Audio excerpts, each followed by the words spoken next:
안녕하세요. 한때는 박복한 제 팔자를 원망하며 살았던 50대 여자입니다. 전 어릴 적부터 팔자가 좀 사나웠어요. 저희 아빤 제가 고작 7살 때 사고로 돌아가셨고 항상 밖으로만 나돌며 제 밥 한 번 제대로 챙겨준 적 없었던 엄마라는 사람은 아빠가 돌아가시자마자 저를 두고 도망가 버렸죠. 그렇게 혼자 남은 절 키워주고 보살펴준 사람은 시골에 사시던 할머니뿐이었습니다. 고등학생 때 엄마가 병으로 세상을 떠났다는 소식을 듣긴 했지만 저는 장례식에 가보지조차 않았어요. 이미 제 아내 엄마는 아빠가 남긴 재산을 모두 들고 저마저 버린 채 떠났던 그날 이 세상에서 사라졌다고 여기고 살았으니까요. 저는 20살이 되자마자 취업을 하며 힘들게 절 키워주신 할머니께 효도하고자 최선을 다했습니다. 하지만 그런 할머니조차 고작 제 나이 22에 노안으로 돌아가시며 저는 또 혼자가 되었어요. 우리 불쌍한 손녀, 이 할미가 더 오래 살아서 우리 손녀 시집 가는 것도 보고 손주 낳는 것도 봐야 하는데 너만 이렇게 두고 가서 미안하구나. 그래도 영주야, 이 할미 없어도 꼭 힘내서 살아가거라. 살다 보면 분명 눈물 흘리는 날보다 웃는 날이 훨씬 많아질 거야. 이 할미가 하늘에 가서 우리 손주가 행복해질 수 있도록 꼭 지켜보고 있으마. 그때 유언처럼 할머니가 절 정말 지켜주신 덕분이었을까요? 그 후로도 저는 여전히 사나운 팔자와 맞서 싸워야 했지만 세월이 흐르며 은인도 만나고 비로소 행복을 찾을 수 있었습니다. 그리고 그 과정에서 뜻하지 않게 제가 가장 힘들 때 매몰차게 저를 쫓아낸 사람에게 받은 수모를 되갚아 줄 수도 있었죠. 그런 다사다난했던 제 인생을 사연으로 구성해 보았는데 부디 소소한 재미로 잘 들어주셨으면 좋겠습니다. 할머니가 돌아가신 지 1년 뒤 저는 연애 중이던 남편과 결혼을 했어요. 소개로 만났던 저보다 2살 위의 남편은 참 다정하고 착한 사람이었어요. 특히 할머니가 돌아가신 뒤 많이 힘들어하던 제게 정말 큰 힘이 되어주셨죠. 부치는 돌아가시고 모치는 도망을 갔다가 마찬가지로 이 세상뿐이 아니게 됐다지. 조모께서도 유산을 거의 남기지 못하셨고 그래 사정이 참 딱하게 됐구나. 이젠 결혼하면 나랑 우리 바깥 양반을 부모님이다 생각하고 살거라. 시댁은 부유한 농가였어요. 땅도 소도 많고 농사도 크게 지었죠. 장남이었던 남편은 시댁의 과수원 일을 맡아 하고 있었기에 저는 결혼하며 시댁에 들어가 함께 과수원 농사를 지으며 살게 됐어요. 절 처음 봤을 때 상대적으로 조건이 너무 기울던 절 시부모님은 좀 석연치 않게 보셨던 것 같습니다. 그래도 말투는 차가워도 말만은 좋게 건네주셨고 무엇보다 남편을 믿었기에 저는 결혼을 결심했던 거예요.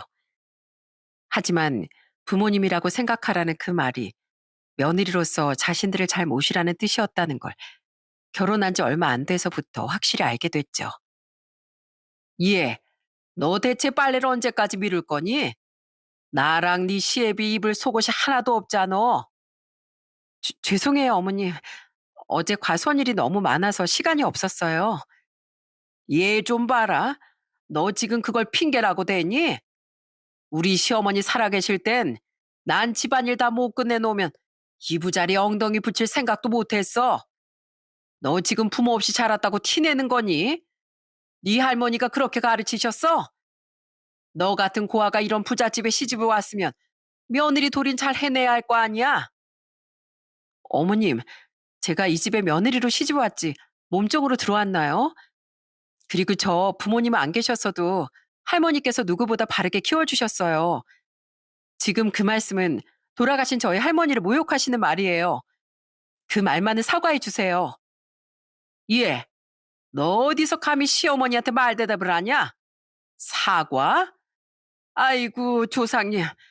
제가 전생에 죄를 많이 지어서 맏며느리를 저런 되바라진 위인으로 들였습니다.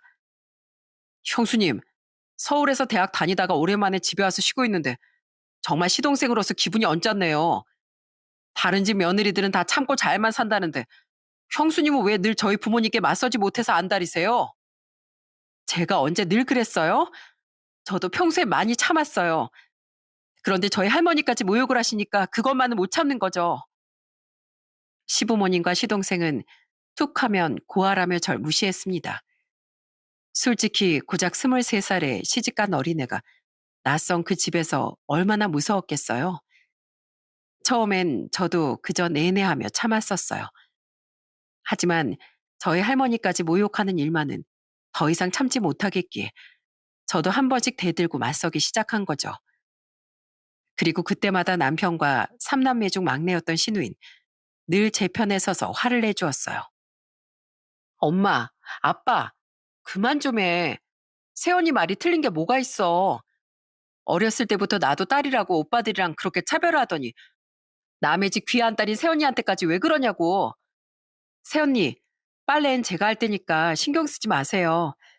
제가 더 많이 도와야 하는데 공장에 교대 근무 다닌다고 많이 못 도와서 정말 죄송해요. 막내 말이 맞아요. 저희 집사람, 저 믿고 이 어린 나이 여기까지 시집 와준 사람이에요. 장남인 제가 두 분께 제일 소중하다고 늘 말씀하셨잖아요. 그럼 제 아내도 마찬가지로 소중히 여겨주셔야 하는 거 아니에요? 그리고 둘째 너, 이 형수한테 한 번만 더 버릇없게 굴어봐. 내가 가만 안 둘 줄 알아. 지금이야 이런 일을 안 참는 여자들이 많다지만 그때만 해도 아직 여자들, 특히 이상하게 며느리가 참는 게 당연했던 시대였어요. 때문에 꾹 참고 시댁살이를 하던 제게 제 편이던 시누이와 남편은 큰 힘이 되어 주었죠. 그리고 저를 못마땅하게 여겼다지만 그래도 살 집도 일터도 제공해주고 무엇보다 제 남편을 낳아준 분들 아니겠습니까? 때문에 전 남편을 생각해 시부모님께 최대한 며느리 도리를 잘하고 살려고 노력했어요. 남편은 그런 제게 항상 미안해하고 고마워했습니다. 여보, 어린 당신이 훨씬 어른인 우리 부모님을 참고 이해해줘서 정말 고마워. 그리고 호강시켜 주겠다고 약속하고 데려와서 힘든 가수원 일까지 하게 해서 정말 미안해. 남편은 말뿐 아니라 늘 제 발을 직접 씻겨주고 어깨도 주물러주며 지극정성이었습니다. 그런 남편과 결혼한 다음에 낳은 아들을 보고 있노라면 서름이 싹 씻겨나가는 기분이 들곤 했죠. 그리고 제가 아들을 낳은 후엔 시부모님의 구박이 덜해졌기에 저는 그럭저럭 시댁에 잘 융화돼서 살아갈 수 있었어요. 하지만 그런 짧은 평화는 얼마 가지 못했습니다. 여보, 일어나. 이 사람이 웬일로 늦잠이래? 아들이 3살이던 해 어느 날 아침이었어요. 평소 같으면 제가 깨우기도 전에 먼저 일어나 일할 준비를 하고 있을 남편이 그날은 여전히 곤히 잠들어 있더군요. 저는 남편이 전날 많이 피곤했나 싶어 몸을 흔들며 깨워봤어요. 여보, 일어나라니까. 당신 일어나 있는데 일 나가기 싫어서 눈 감고 있는 거 아니야? 에이, 간지럼 공격. 처음엔 남편이 장난을 치는 줄 알았습니다. 하지만 제가 간지럼을 태우고 더욱 강하게 흔들어 봐도 남편은 미동조차 없더군요. 점점 불길한 느낌이 들은 전 남편의 코에 손가락을 대어봤어요. 그리고 그 후엔 가슴팍에 귀까지 대어본 전 이내 얼굴이 사색이 되어 소리를 질렀습니다. 어, 어머니, 아버님, 지훈이 아빠가 숨을 안 쉬어요. 제 고함 소리를 들은 시부모님과 시누인 황급히 저희 방으로 달려왔습니다. 그런 아비규환 속에서 남편은 빠르게 도착한 구급차에 실려 병원으로 이송됐어요. 하지만 병원에서 해줄 수 있던 일은 우리에게 공식적인 사망 선고를 내려주는 일뿐이었죠. 아무런 전조 증상이 없었던 남편은 결혼한 지 고작 3년이 지났던 어느 날 밤에 심장마비로 가족의 곁을 떠나게 된 겁니다. 가여운 우리 아들, 대체 그 착한 애가 무슨 잘못을 저질렀다고 이렇게 비명행사를 했단 말이야. 왜인지 몰라요, 여보. 이게 다 저런 근본도 엉망이를 집에 들여서 화를 불러온 거잖아요. 동네 사람들, 저 마귀 같은 기집애가 우리 아들 길을 쏙쏙 빼앗아 가더니만 기어코 목숨까지 앗아버렸소. 세상에 그 건강하던 애가 자는 사이 심장마비라니. 이게 말이나 되는 소리입니까? 아주머니, 왜 괜히 며느리 탓을 하십니까? 지금 누구보다 상심이 큰 사람이 바로 며느님일 텐데 그만하세요. 뭘 그만해요? 사람 잡아먹는 팔잘 타고난 게 바로 저기 집인데. 조모야 나이 80에 노안으로 세상을 떠났다지만 저 기집애가 자기 아버지도 일찍 잡아먹고 도망간 제 어미도 잡아먹은 애예요. 그 사나운 팔자가 이젠 앞길이 창창했던 내 아들까지 잡아먹은 거라고요. 시부모는 남편의 불행을 모두 제 탓이라며 원망했어요.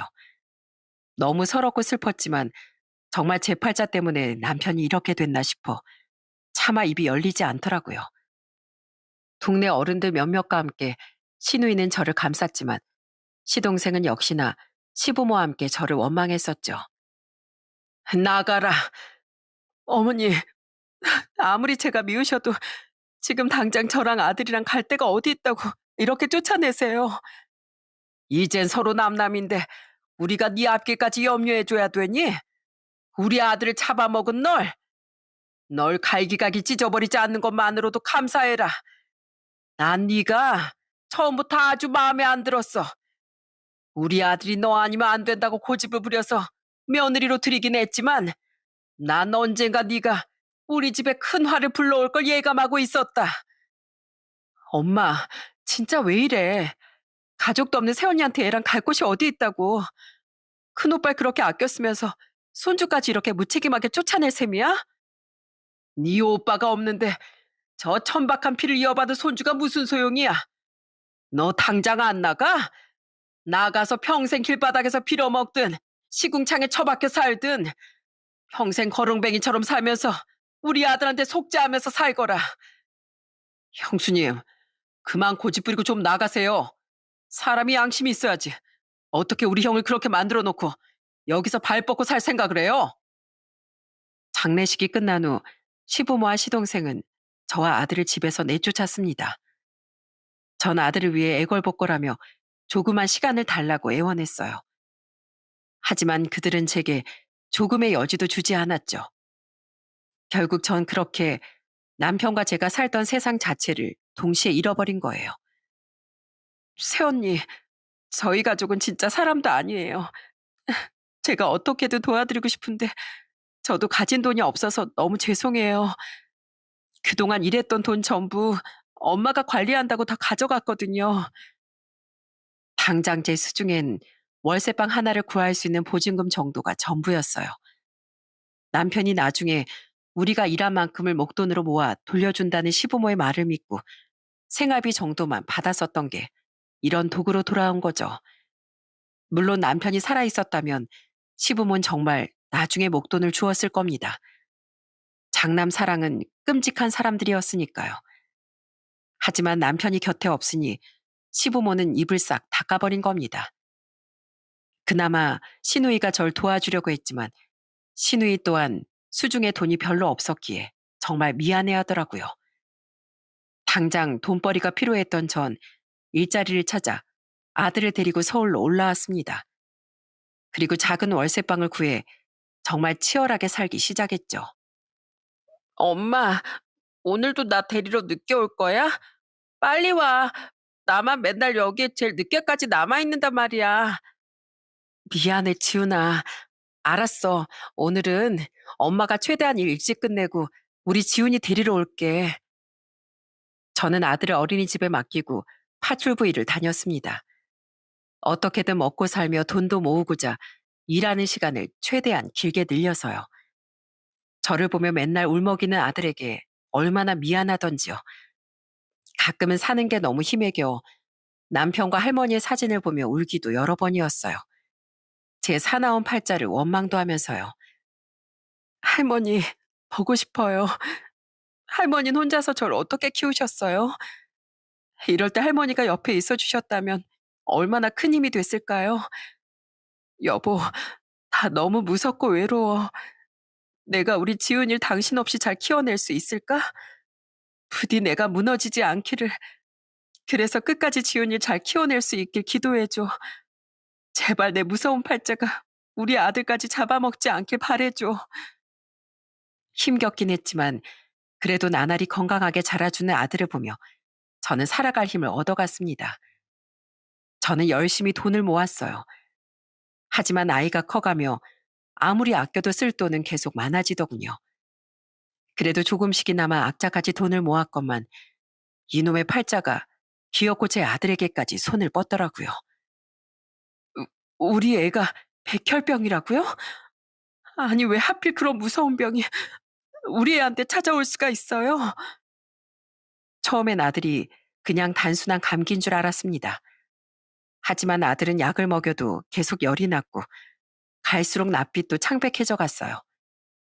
게다가 툭하면 멍이 들고 출혈이 잘 멎지도 않기에 두려운 마음으로 전 아들을 큰 병원에 데려가 검사를 받게 했던 거예요. 그리고 9살이던 아들은 그 병원에서 소아백혈병이라는 충격적인 진단을 받게 됐죠. 미안해, 우리 아들. 이 엄마가 더 빨리 알아차리지 못해서, 더 빨리 병원에 데려오지 못해서 정말 미안해. 엄마, 나 언제까지 아파? 나 아프기 싫어. 빨리 건강해져서 친구들이랑 축구도 하고 싶어. 어, 금방 나을 거야, 우리 아들. 그러니까 조금만 꾹 참고 우리 치료 열심히 받자. 엄마, 나 너무 무서운데 일 가지 말고 내 옆에 있어주면 안 돼? 아들은 병원에 입원한 후 치료를 시작했습니다. 그리고 저는 하던 파출부 일을 그만두고 간병을 위해 아들의 옆에 붙어 있게 됐어요. 처음엔 일과 간병을 병행하려고 했지만 응급 상황이 언제 어떻게 발생할지 모르는 상태인데다 무서워하는 아들을 혼자 내버려 두기도 힘들더군요. 어릴 적부터 품에서 오래도록 떨어뜨려 놓을 수밖에 없던 아들의 곁을 지금은 꼭 지켜줘야 할 것 같았어요. 때문에 전 아들의 곁을 지키며 몇 시간만 밤에 나가 술집 설거지 아르바이트를 하게 됐죠. 저 아가씨, 오랜만에 연락해서 이런 부탁하는 거 정말 미안한데 혹시 나 돈 좀 빌려줄 수 있을까요? 우리 아들 병원비가 너무 부족해서요. 죄송해요, 언니. 저도 그러고 싶은데 언니도 아시잖아요. 딸이라고 저 결혼할 때 저희 집에서 한 푼도 안 보태주신 거예요. 그래서 저도 제 남편이랑 딸이랑 겨우겨우 입에 풀칠하면서 살고 있어요. 정말 죄송해요. 아니에요. 저번에 빌려주신 병원비만 해도 너무 감사했는데 제가 염치가 없었죠. 벌이가 줄어드니 모아뒀던 쥐꼬리만한 돈은 금세 바닥이 나더군요. 백혈병이라는 게 치료비가 이만저만 많이 드는 게 아니더라고요. 만남을 이어오던 친구도 없고 다른 가족도 없었던 전 가끔이나마 연락하고 지내던 신우이에게 염치불구하고 손을 벌렸었어요. 하지만 신우이 또한 사정이 좋지 않았기에 조금의 돈을 빌려준 뒤 그 뒤론 저를 도와줄 수가 없었죠.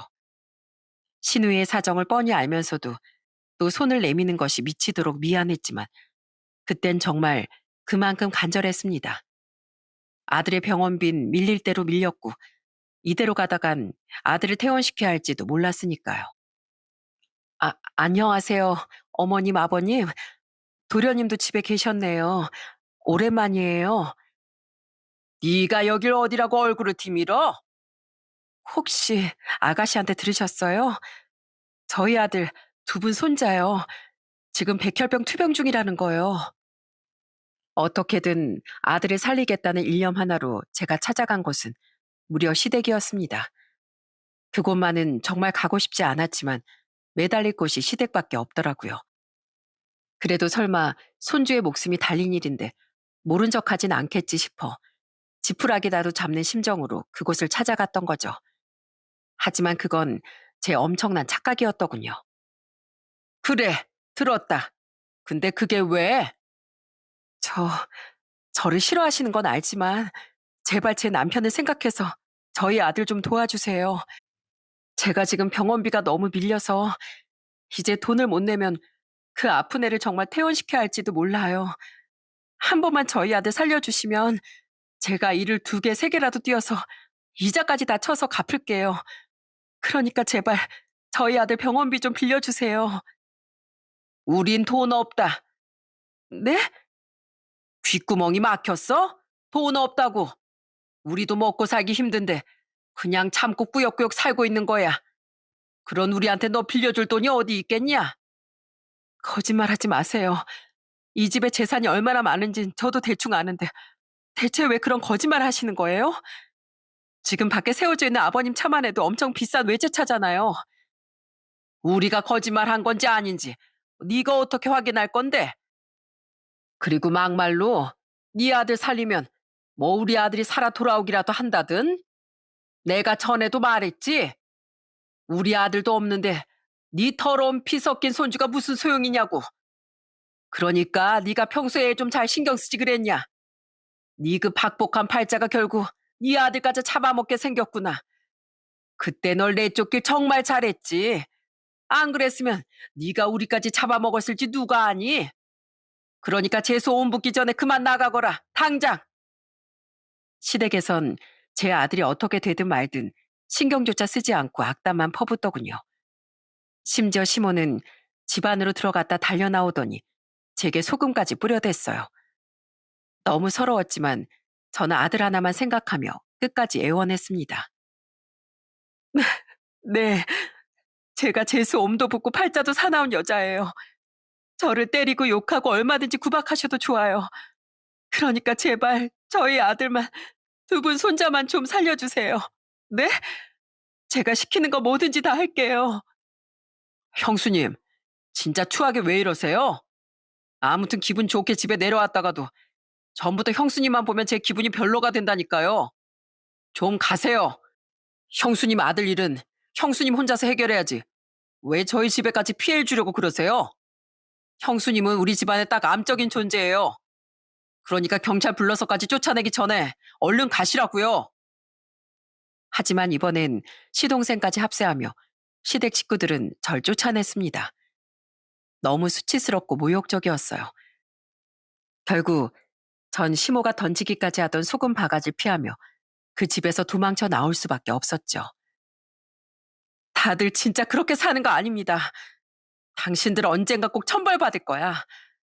가족이 아니라 지나가던 사람한테라도 사람이라면 이럴 수가 없다고. 두고 봐. 난 우리 아들 무슨 수를 써서라도 반드시 살려낼 거고 당신들은 당신들 행동을 그대로 돌려받게 될 테니까. 그 와중에 고작 한다는 게 그들에게 악담을 퍼붓는 것뿐이라니 분하고 또 분했습니다. 그렇게 빈손으로 서울로 돌아온 전 크게 망연자실했어요. 이젠 사채라도 정말 알아봐야 하나 싶어 우연히 구한 사채꾼의 명함을 들고 망설였죠. 그런데 그 순간 제 인생에 다시 없을 은인에게서 전화가 걸려오더군요. 여보세요? 거기 김영주 씨 집이 맞나요? 네, 누구시죠? 그 사람은 바로 제가 마지막까지 일을 하다 그만뒀던 집의 사모님이었습니다. 마음씨가 좋았던 사모님께선 아들의 간병 때문에 일을 그만둔 제가 걱정이 되셨나 보더라고요. 그래서 갖고 있던 제 연락처로 전화를 주셨던 거죠. 사모님은 자신의 신분을 밝히며 저희 아들의 안부를 묻더군요. 그때 그 따뜻한 목소리에 저도 모르게 눈물이 터져버리고 말았어요. 아니, 영주 씨, 왜 울어? 어? 왜? 아들 상태가 많이 안 좋아? 괜찮으니까 진정하고 말 좀 해봐. 그게 아니고요. 사실 저희의 병원비가 너무 부족해서 그런데 돈을 빌릴 곳이 아무 데도 없어서 너무 서러운 울음이 터진 나머지 저는 말을 제대로 잇지도 못하고 끄끄댔습니다. 사정을 들은 사모님은 놀라며 우선 절 달래시더군요. 그리곤 다음 날 사모님은 사장님과 함께 저희 아들의 문병까지 와주셨어요. 그때 너무 좋은 분들이셨던 두 분은 제게 놀라운 말을 해주셨습니다. 지훈이 그동안 밀린 병원비 우리가 다 납부했어. 네? 큰 돈을요? 그래. 그리고 앞으로 나올 병원비도 다 우리가 후원해 줄 테니까 더 이상 돈 빌릴 걱정하지 말고 애만 잘 신경 써. 정말 서운해 영주 씨. 우리가 그래도 2년을 같이 지낸 사이인데 이런 일이 있었으면 우리한테 먼저 연락을 했어야지. 우리는 어차피 챙길 가족도 자식도 없고 부모님 유산 문제로 다른 형제들하고 인연도 끊고 산지 오래야. 그래서 돈이 들어갈 것도 많이 없으니까 이 정도는 부담되지 않아. 감사합니다. 정말 감사합니다. 이 은혜는 제가 반드시 갚겠습니다. 너무 과하고 부담스러운 친절이라고 생각할 수도 있었지만 당장 아들 목숨이 걸려 있는 상황에 어떻게 거절을 할 수 있었겠어요? 그때 제게 두 분의 후원 제안은 생명이 걸린 동아줄과도 같았어요.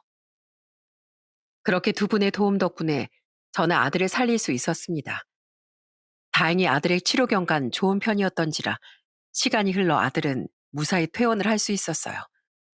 그리고 꾸준히 저희 아들의 병문안을 와주던 두 분은 그때 또 한 번 감사한 제안을 해주셨죠. 영주 씨, 이제 지훈이도 퇴원하니까 다시 파출부 일 시작할 거라고 했지? 그럼 그 일 우리 집에서 다시 해주지 않을래? 우리가 다른 아주머니를 고용하긴 했었는데 얼마 전에 그만두셨어. 그리고 아무리 생각해도 영주 씨만큼 내 일처럼 일해주는 사람이 없을 것 같더라. 그럼 저야 너무 감사하죠. 그리고 우리가 방 한 칸 내줄 테니까 아들이랑 그냥 우리 집에 들어와서 사는 게 어때? 그럼 월세 공과금 같은 거라도 아낄 수 있잖아. 우리가 방값은 따로 안 받을게. 그럼 영주 씨가 아들 혼자 두는 시간이 적어질 거 아니야. 우리 영주 씨랑 같이 일하고 싶어서 좋은 조건으로 스카우트하는 거다. 월세 살아보신 분들은 아실 겁니다. 다달이 나가는 월세의 공과금이 얼마나 부담되는지요. 두 분은 형편이 어렵고 아들을 걱정하던 절 배려해 그런 제안을 해주셨던 거예요. 자존심이고 뭐고 거절할 여유조차 없던 전 눈물까지 흘리며 진심으로 감사를 표했습니다. 영주 씨, 지훈아, 짜잔! 우리가 케이크 사왔지롱. 지훈아, 완치 판정 받은 거 이 아줌마랑 아저씨가 진심으로 축하한다. 이젠 절대 아프지 말고 건강하게 자라야 돼. 그렇게 저와 아들은 두 분의 집으로 들어가 살게 됐어요. 저는 감사함을 표하려 정말 제 집이다 생각하고 열심히 일을 했죠. 그리고 감사하게도 몇 년 뒤 저희 아들은 완치 판정을 받았습니다. 그날 두 분은 케이크를 사들고 와서 파티를 열어주시더니 그 주 주말엔 비싼 소고기 집을 데려가 밥까지 사주시더라고요. 또한 공부를 잘했던 저희 아들은 20살에 의대에 진학했는데 두 분은 축하한다며 무려 첫 등록금 전액을 내주시기도 했죠. 아니에요, 사모님, 사장님. 여태까지 두 분께 받은 것만 해도 너무 많은데 이러지 않으셔도 돼요. 에이, 우리 사이 서운하게 이러지 마, 영주 씨. 지훈이가 잘 되는 건 영주 씨한테뿐만 아니라 우리한테도 정말 기쁜 일이야.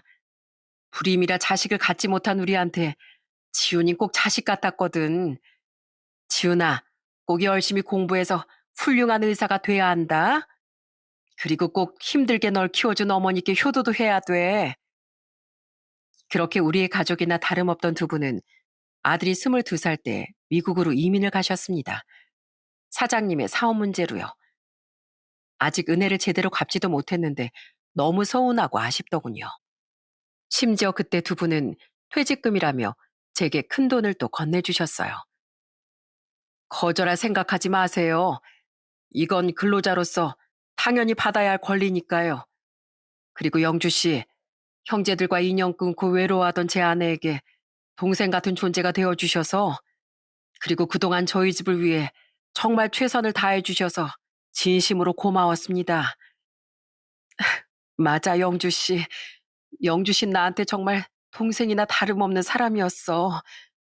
그러니까 우리 이렇게 헤어져도 꼭 연락하고 살자. 이젠 절대 불행해지지 말고 행복해져야 돼. 네, 꼭 그럴게요. 그리고 두 분께 받은 은혜 꼭 잊지 않고 언젠간 갚을게요. 가셔서 몸 건강하시고 꼭 연락 주세요. 두 분과 마지막 인사를 나누던 날 아들은 두 분께 큰절까지 올렸습니다. 두 분은 자신의 큰어머니, 큰아버지와 같다면서요. 그렇게 두 분은 떠났고 아들과 전 다시 자립을 하게 됐어요. 그동안 두 분 덕에 모을 수 있었던 돈과 퇴직금으로 저는 작은 전셋집도 구하고 아들의 학비도 내줄 수 있었죠. 저는 은인이었던 두 분에 대한 감사함을 지금도 여전히 잊지 않고 살아가고 있답니다. 어머니, 저도 이제 드디어 의사예요. 물론 앞으로 인턴의 레지던트까지 갈 길은 멀지만 그래도 이제 어엿한 의사 면허가 생겼다고요. 역시 우리 아들이야. 엄만 당연히 우리 아들이 해낼 줄 알았어. 축하한다, 치훈아.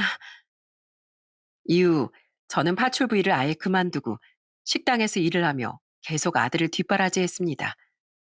그 사이 아들은 과외 아르바이트를 하며 저에게 용돈도 주고 한 번씩 한국에 들어왔던 사장님 네 분에게 선물을 사드리기도 했어요. 아들이 선물했던 명품 넥타이와 넥타이 핀, 팔찌와 향수를 보며 눈물 짓던 두 분의 모습이 아직도 눈에 선하네요. 그 뒤 아들은 인턴과 군의관 시절을 거쳐 레지던트 과정까지 수료한 후 나이 34세 전문의 자격증을 땄습니다. 이후론 레지던트 생활을 하던 대학병원을 나와 한 대형 병원의 페이닥터로 취업했죠. 그리고 그때 아들은 인턴 시절부터 차곡차곡 모은 돈이 담긴 통장을 내밀며 이렇게 말했어요. 어머니, 앞으로 어머니께 더 해드리고 싶은 것이 많지만 우선 이것부터 받아주세요. 이걸 왜 날 줘? 너 가지고 있다가 결혼할 때 보태서 써. 결혼 자금은 지금부터 천천히 또 모으면 돼요. 그러니까 우선 이 돈 보태서 우리 자가로 이사 가요. 저 이제 더 이상 어머니를 남의 집에서 살게 해드리기 싫어요. 이젠 어머니를 그만 고생시켜드리고 싶어요. 어머니, 앞으로는 이 아들만 믿으세요. 그동안 고생하신 만큼 이젠 이 아들이 어머니를 책임지고 모시면서 살게요. 아들은 자신이 모은 그 거액을 보태 자가를 구하자고 말하더군요. 그동안 전 아들을 돌봐야 하는 존재로만 생각했지 기댈 수 있는 존재라곤 생각해 보지 못했었어요. 그런데 그날 제 손을 잡으며 웃어주던 아들을 보니 한때는 유일한 제 기둥이었던 남편이 떠오르더라고요. 결국 전 남편이 그립기도 하고 아들이 대견하기도 한 마음에 눈물이 왈칵 터지고 말았습니다. 그래, 고맙다, 우리 아들. 정말 고마워. 그렇게 우린 돈을 합해 대출을 받아 작은 아파트를 살 수 있었어요. 이사를 하던 날 얼마나 감격스러웠는지 모릅니다. 처음으로 가져본 마음 편한 온전한 내 집이었으니까요. 그렇게 새 보금자리에서 행복한 새 출발을 하게 된 지 1년이 채 안 지났던 어느 날이었어요. 며느라, 잘 지냈니?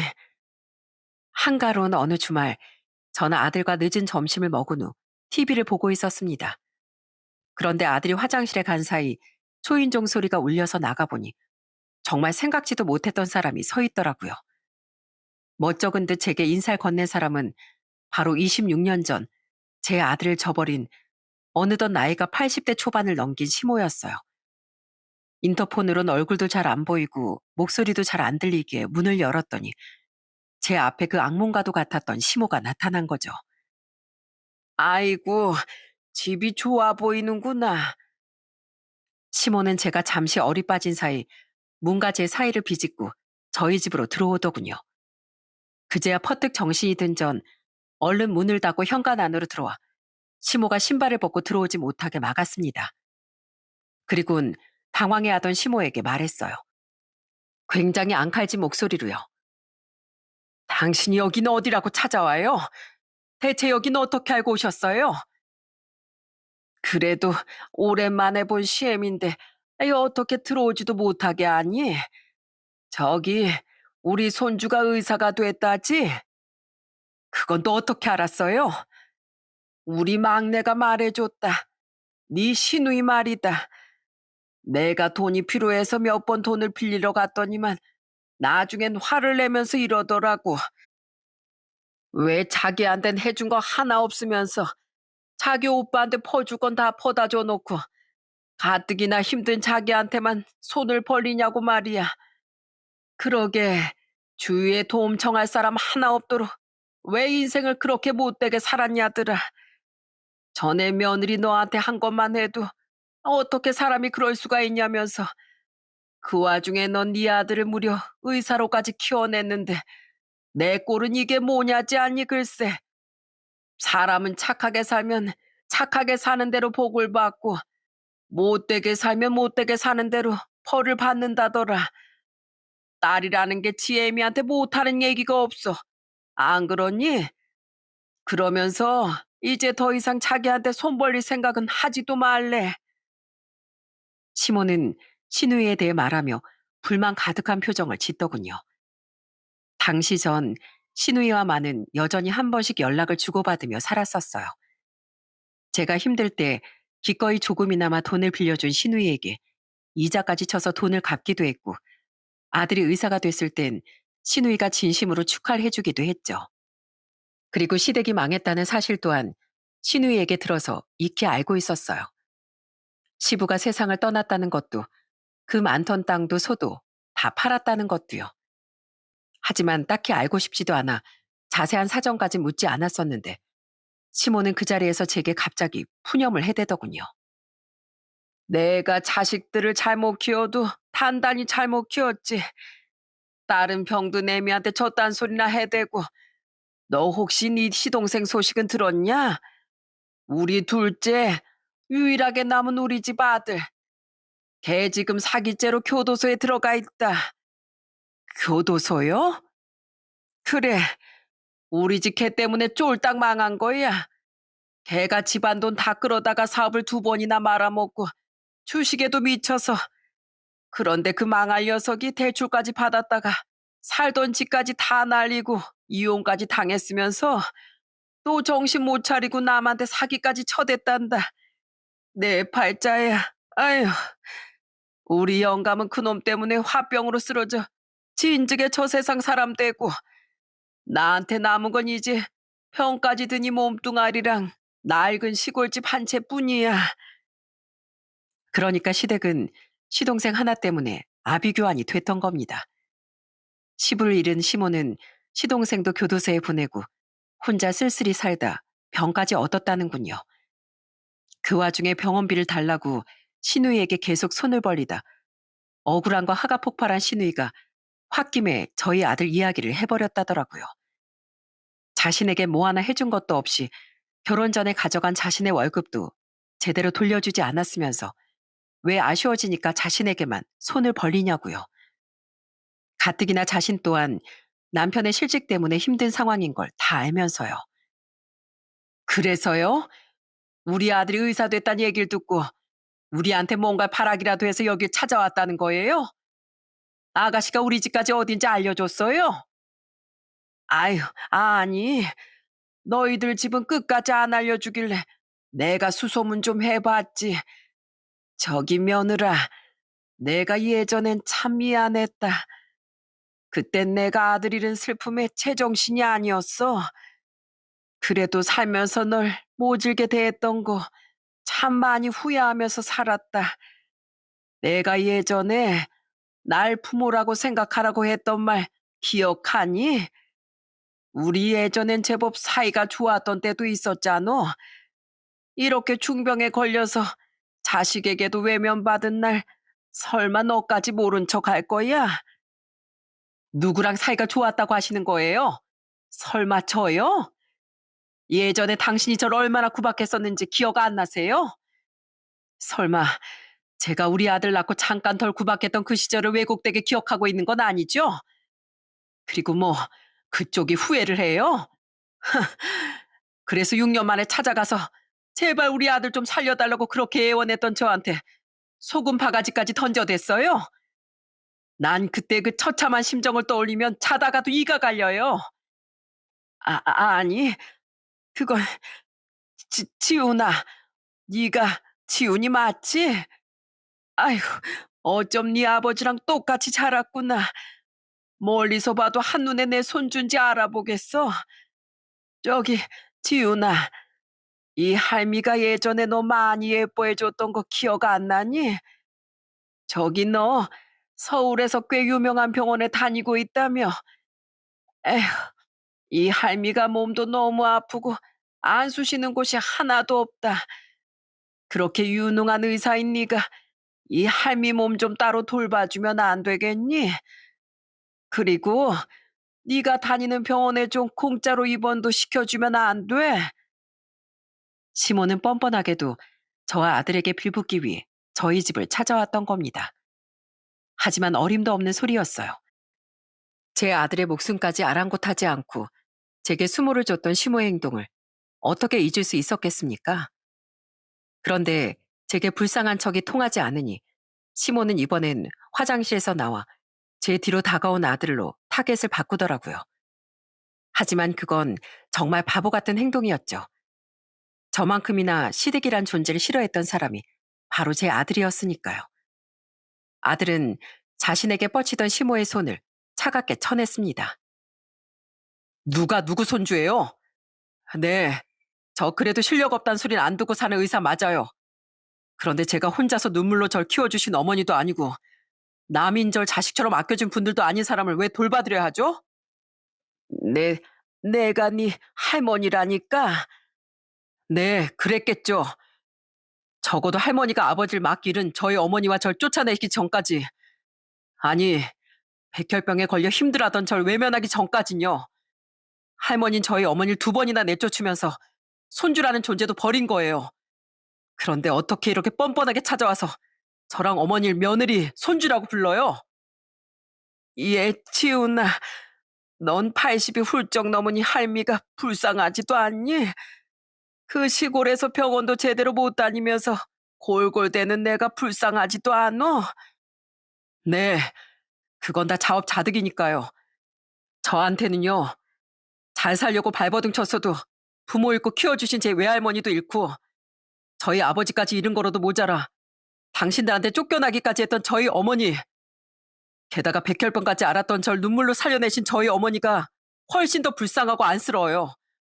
그리고 우리 어머니 그렇게 비참하게 만들었던 당신 따위 어떻게 되든 내 알 바 아니라 이겁니다.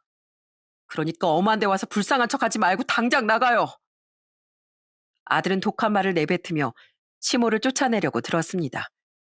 시모는 잔뜩 울상을 지으며 분명 우리 아들을 닮았으면 애가 착해 빠졌을 줄 알았는데 이러면 안 되는데 하는 말을 중얼거리고 있었죠. 저는 그런 아들을 시모에게서 떼어놓은 뒤 제 손으로 시모를 내쫓았어요. 그리곤 차갑게 마지막 말을 내뱉었습니다. 우리 아들 착해 빠진 거 맞지만 혹은 아니에요. 당신같이 사람 마음 이용해 먹으려는 악인들에게 당하고 살지 말라고 제가 교육을 제대로 시켜놨거든요. 당신에게 일말의 양심도 없는 것 같으니까 정신 차리라는 말은 안 하겠습니다. 하지만 더 험한 꼴 보고 싶지 않으면 내 아들 앞에 두 번 다시 나타나지 마세요.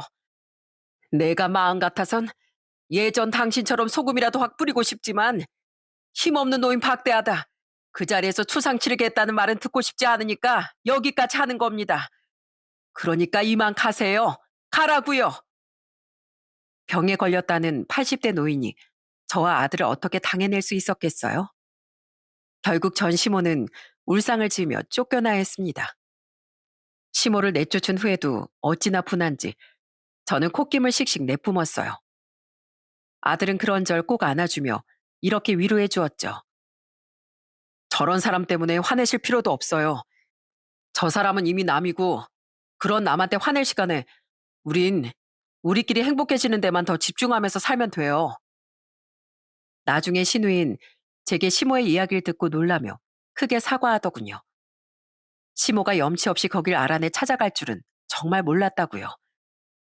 전 그냥 너무 화가 나서 엄마 약 좀 오르라고 그랬던 건데 너무 죄송해요 언니. 처음엔 엄마가 거짓말하지 말라고 믿지도 않길래 제가 오히려 약이 올라서 지훈이가 어느 병원에 다니고 있는지까지 말해버렸었어요. 그래서 엄마가 언니 집을 알아내기 더 쉬웠을 것 같아요. 제가 두 번 다시 못 찾아가도록 다시 따끔히 말할게요. 심지어 신우이에게 들어보니 시모는 중병에 걸린 것도 아니었다고 합니다. 시모의 성화에 못 이겨 신우이가 몇 번이나 함께 병원에 동행해 의사의 이야기를 들었다네요. 시모는 그저 나이가 들어서 몸이 약화된 상태였고 심지어 그 나이 때 노인분들보단 훨씬 정정한 편이었다고 해요. 그 와중에 신우이한테 비싼 병원에 들어가 관리받으며 살고 싶다느니 보약을 지어 먹고 안마의자를 사야겠다느니 하며 계속 돈을 요구했으니 신우이도 화가 날 만했던 거죠. 심지어 시모는 좁은 신우이의 집에 들어가 합가까지 해야겠다고 난리를 쳤다고 해요. 신우이의 딸 방을 내놓으라면서요. 분명 엄마, 지훈이가 의사라는 얘기 듣고 좀 편하게 의사인 지훈이한테 보살핌 받으면서 살다가 마지막엔 언니랑 지훈이한테 빌붙어 살 생각이었을 거예요. 잘 내보냈어요. 아무리 이기적인 엄마라도 언니랑 지훈이만은 찾아갔으면 안 되죠. 아휴, 다시 한번 정말 죄송해요, 언니. 그렇게 우리에게 매몰차게 굴었으면서 가진 것도 건강도 다 잃고 난 뒤 뻔뻔하게 우릴 찾아올 생각을 한 시모가 한편으론 대단하다고 느껴졌습니다. 정말 뻔뻔하고 추악한 사람이었죠. 다행히 이후 시모가 또 우릴 찾아오는 일은 없었고 신우이에게 굳이 묻진 않았지만 시모는 여전한 상태로 쓸쓸히 살아가고 있는 것 같습니다. 저는 이제 생판남인 시모의 일엔 신경 끄고 아들과 둘이 행복하게 잘 살아가고 있어요. 아유, 내가 못 살아. 우리가 졌어. 그럼 고맙게 받을게. 고맙게 받긴요. 당연히 받으셔야 되는 돈이죠. 사장님, 사모님, 이렇게 우리에게 베풀어주는 일 갚게 해줘서 정말 감사해요. 그리고 앞으로도 우리가 오래도록 은혜 갚으면서 살게 해주셔야 돼요. 저와 아들은 얼마 전엔 사장님 네 분께 드디어 그동안 도움받은 돈을 갚을 수 있었습니다. 우린 두 분이 한국에 들어오실 때마다 정말 오래도록 돈을 갚으려고 했는데 두 분은 한사코 거절하셨어요. 하지만 포기하지 않던 우리의 고집에 결국 두 손 두 발 다 드신 거죠. 덕분에 우린 기쁜 마음으로 돈도 갚고 나름대로 비싼 선물도 드릴 수 있었습니다. 솔직히 이자를 쳐서 더 많은 돈을 드리고 싶었지만 그것만큼은 절대 받지 않으실 걸 잘 알고 있었거든요. 대신 거절하시지 못하게끔 마음을 담아 선물을 준비했던 거죠. 세상에, 여기 되게 비싼 레스토랑 아니야? 지훈아, 아무리 네가 의사라도 돈을 이렇게 아무 데나 펑펑 쓰고 다니면 안 돼. 저도 평소에 많이 아껴요. 근데 여긴 아무 데나가 아니잖아요. 두 분이 아니었으면 전 아예 이 자리에 없었을지도 몰라요. 그런 두 분께 어쩌다 한 번씩 좋은 식사를 대접하는 일이 왜 낭비예요? 이건 제 인생에서 가장 중요한 일 중 하나라고요. 맞아요, 사장님, 사모님. 두 분은 세상에 단 둘뿐인 우리에게 또 다른 가족이나 마찬가지예요. 앞으로도 맛있는 거 자주 사드릴 테니까 한국 자주 들어오세요. 아셨죠? 저와 아들은 감사한 마음에 두 분을 만날 때마다 고급 식당을 예약해서 식사 대접도 해드리고 있습니다. 두 분은 부담스러워 하시면서도 가족이라는 우리의 말에 크게 기뻐하시곤 했죠. 두 분에게도 가족은 서로뿐이니 우릴 만나면 자신들 또한 가족을 만나러 오는 기분이라면서요. 전 앞으로도 제 은인인 두 분께 고마움을 표하며 살아가려고 합니다. 가족복이 없던 제게 두 분은 뒤늦게 만난 은인이자 가족이나 마찬가지였으니까요. 그리고 마지막으로 전 앞으로도 제 목숨보다 소중한 제 유일한 피부치, 우리 아들의 행복을 바라며 살아갈 겁니다.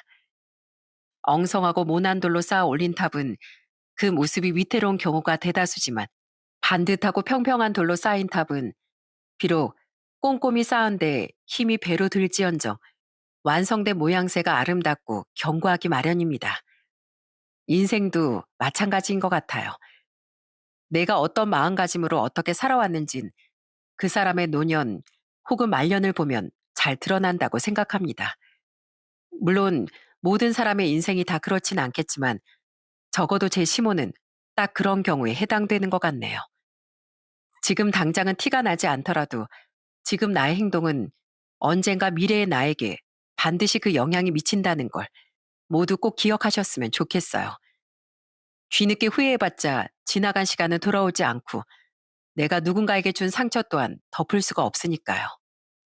부디 여러분은 여러분 자신을 위해 지금을 조금 더 선하고 자애롭게 살아가시길 바라며 저는 이만 사연을 마치겠습니다. 들어주셔서 감사합니다.